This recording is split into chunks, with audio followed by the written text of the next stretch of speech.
We are building Saudi Arabia's weapons. The U.S. State Department, they've approved a $5.4 billion sale.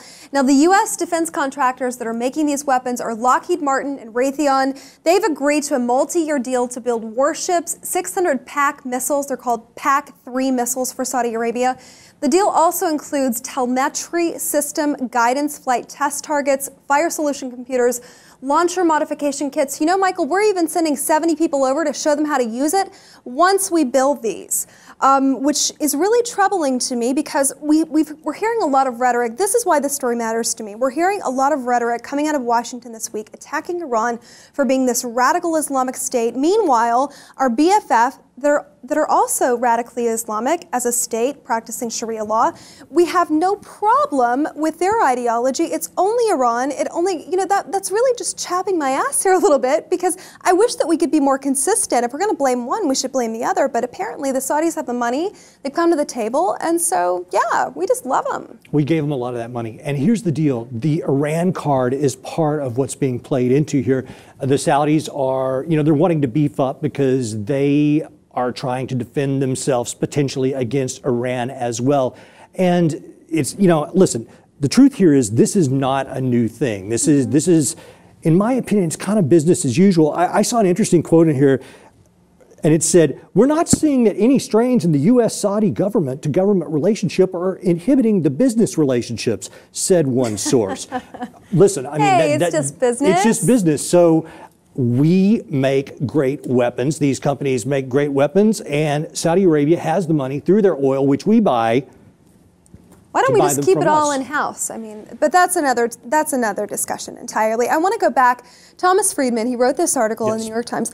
Now, I know that you don't necessarily agree with everything he said, but some things coming out of this article are quite pertinent to me. And I also want to point out on a different sidebar, we'll get to Thomas Friedman in a second. The Washington Post, they ran a story last week, some 200 retired generals. These generals, they're furious that Congress is about to approve Obama's Iranian deal.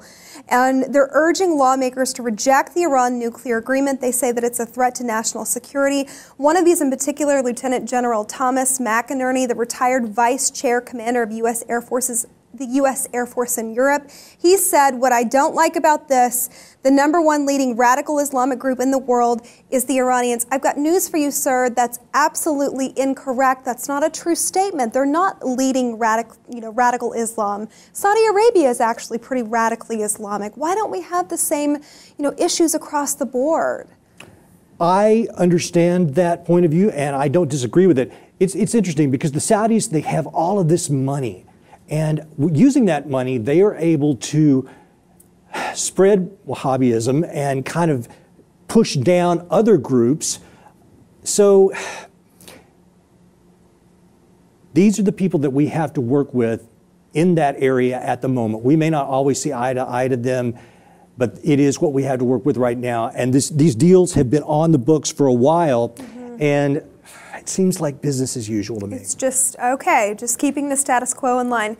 Going to Thomas Friedman now, what did you not particularly, so you didn't agree with him on I agreed with this article. Okay. I agreed with this article. Okay, the article saying, you know what, hey folks, Iran is not the greatest purveyor of radical Islam, just FYI, which was his main point for me. And these are complex issues. I mean, he is absolutely correct. You're right. Not spouting naivete over the place. Why are we friends with them and not what I'm doing at all? I'm just having a problem with our consistency. Understood. That's all. Anything else you'd like to add to this other than you agree? This is interesting to me. I'm just now learning this about my colleague. He sometimes agrees with Friedman and sometimes does not. That's very interesting. You know, I mean, listen, Friedman, I agree and disagree with a lot of people. So it depends on, I'm not going to define myself by a single ideology. So it depends on what it is and take one thing at a time. Got it. Take one thing at a time. While we're at it, we'd love for you to take this story into account and post some comments below. How do you feel about us making 600 missiles for Saudi Arabia and warships and sending training to show them how to use them once we're done? Is this all just business as usual, as my colleague said, or should we have a greater consistency in our message? If we're blaming one radical Islamic state, shouldn't we be blaming another? Let us know what you think about that. While you're at it, be sure to check out the rest of our channel and, of course, subscribe to the Lib TV for more.